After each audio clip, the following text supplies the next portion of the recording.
This is 7 National News, and in our top story. In his capacity as ruler of Dubai, the UAE Vice President and Prime Minister His Highness Sheikh Mohammed bin Rashid Al Maktoum has issued Decree number 5 of 2015, forming the Board of Directors of Dubai International Humanitarian City Authority. The decree names Her Royal Highness Princess Haya bint Al Hussein, the wife of UAE Vice President, Prime Minister and ruler of Dubai, His Highness Sheikh Mohammed bin Rashid Al Maktoum, as the chairperson of the board. The decree also names Ibrahim Mohammed Boumelha as deputy chairman and appoints 8 board members with the board of directors valid for 3 renewable years. Passengers going through Dubai International Airport's Terminal 3 may no longer have to queue up at passport control. In a bid to assist with the smooth flow of passenger movement through Dubai International, the General Directorate for Residency and Foreigners Affairs announced plans on Tuesday to remove the immigration counters from the departures lounge of Terminal 3, the home of Emirates Airline. According to a local report, if this plan is implemented, passengers will no longer have to stand in line at passport control counters, allowing them to go through the terminal after checking in, like many airports in developed countries. Instead, travellers' details will be sent in advance to the passport control offices via Emirates after tickets are booked. Hyper Panda Retail has announced a donation of 600,000 dirhams to the UAE Down Syndrome Association as part of its social responsibility program. In a ceremony held at Hyper Panda at Dubai Festival City, the company's CEO, Muwafaq Mansour Jamal, presented a cheque of 611,168 dirhams to the chairperson of the UAE Down Syndrome Association and Goodwill Ambassador for Children, Her Excellency Sonia Al Hashimi. The company raised the money through the campaign titled Leave the Change to Change Their Lives, which was run by the two groups between December 2013 and February this year. Giving more details about the money raised, the company stated that the donations that were made on the purchases by Panda's loyal customers ultimately contributed to the amount of money raised. Her Excellency Hashimi expressed her organization's gratitude towards the donations given to the Down syndrome patients in the country. Her Excellency added that the UAE Down Syndrome Association's aim is to improve the quality of life of people with Down syndrome who are in constant need of public support. It's a great campaign that we started back in 2009. It started Leave the Change for them to change their lives. And over the years, we managed to contribute about 2 million dirhams. Last year alone, 611. And every year, thankfully, we have been able to increase the contributions that we make to the organization. These contributions are making massive changes in the lives of the Down syndrome children. And they are making their lives much better. They're making their lives more contributing to the communities they exist in. Emirates Down Syndrome Association has a strategic partnership with Hyper Panda, and this strategic partnership has a lot of goals, and this contribution and this event has achieved a lot of goals. One of them is the community awareness about Down syndrome, and the second thing is the support, the financial support that will help in covering the services that Down Syndrome Association provided to the families and to the Down syndrome. Because as you know, that Emirates Down Syndrome Association is providing the services to Down syndrome for free, and this will need a lot of effort and a lot of financial support to cover all these expenses. So Hyper Panda is one of the great examples that support financially and also as a part of community services by announcing such as this event. The Dubai Municipality Call Centre received more calls and complaints during last year than in 2013. Last year, it took almost 367,500 calls, or around 1,000 a day on average, compared to the 349,497 calls received in 2013.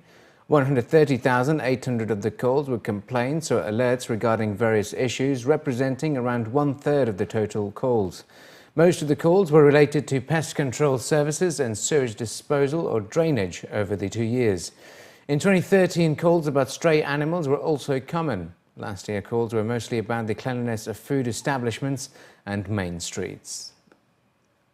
School operators are struggling to keep pace with demand for as many as 52 new schools in Dubai by the end of the decade. According to a new report released by Colliers International, funding has emerged as a key challenge for education operators that need to generate an average of 275 million dirhams to develop a school capable of supporting between 500 and 2,000 students. The report also highlighted the growing reluctance of banks to offer long-term funding to all but the largest of operators, which they say threatens to deter investment needed to build new K-12 schools despite the increasing demand driven by a student population, which is expected to swell to 360,000 by 2020. The current student population of the Emirate is estimated to be about 270,000. In addition, competition between schools for talent is also fueling the poaching of teaching staff, with education experts stating that the supply is not catching up with the demand because of the high setup costs, which includes attracting and retaining quality teachers. Despite the funding challenges, school operators from India, the United Kingdom and the United States are looking to enter Dubai in partnership with local investors, with 158 private schools, or 58%, catering to the UK curriculum, followed by the US and Indian curricula.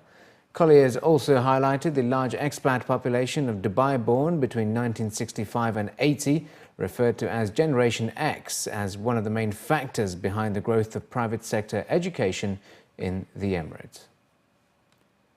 And continuing with news from the education sector, Dubai is set to welcome its first boarding school that will offer a multilingual curriculum to its students.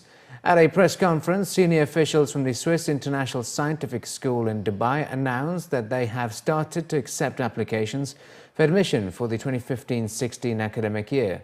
Set to be located along the creek at the Dubai Healthcare City, SISSD will become the first private school in Dubai that will offer the IB curriculum in French, English, German and Arabic. The 530 million dirham facility will feature a capacity for 2,442 students, and the officials stated that they will ensure a maximum class size of 22 students. In an effort to attract more international students, the 67,845 square metre campus will also feature a boarding house for 350 students, as well as a library and an auditorium. Aside from developing the linguistic skills, the school will also emphasize on physical education with a range of sports facilities on offer. Speaking during the press conference, the head of school stated that they will be ready to welcome students from pre-kindergarten to grade 6 for the 2015-16 academic year, while the full campus, including the boarding houses and secondary school, will be ready for September 2016. It was further added that multilingual training and boarding option is aimed at developing students to become confident and enthusiastic learners. The idea of offering a curriculum in 2 languages is to expose a child as early as possible to another language. And we believe that communication, cultural understanding goes through language. The better people speak another language than their own language, or even more languages, the better is their understanding for other cultures. And therefore, we strongly believe in exposing the children as early as possible to another language, to another culture, in order for them to understand their own culture and the environment better. We are here to offer as wide a scholarship program within the school, and to be able to measure that will take time, because at full capacity we will be delivering scholarships in the tune of 20 million dirhams a year through the school for at least 1,000 students. So I think this is our ability to contribute to the environment here and to the society, and to be a wide part of the Dubai cultural scene through events and through delivering excellence, of course, in education. And finally, looking to other news. Some of the world's most luxurious yachts have finally docked at Dubai's shoreline to officially begin the 23rd edition of the Dubai International Boat Show, with more than 45 global and regional launches announced during this year's event. Running until the 7th of March, the Dubai International Marine Club is once again playing host to more than 430 boats and superboats worth a total of 1 billion dirhams. A large participation of international and local boat manufacturers are showcasing their latest products to entice those with a passion for maritime adventure. According to the organizers, the maritime industry is regarded as a vital aspect of tourism sector, and is estimated to contribute around 14 billion dirhams towards Dubai's GDP. With an entrance fee of 60 dirhams, general visitors can view the latest vessels, sailing boats and kayaks, as well as interact with senior figures from the maritime industry. Aside from the business element of the show, organisers say the boat show has grown to become popular amongst families, with a range of entertainment such as interactive zone and prizes on offer.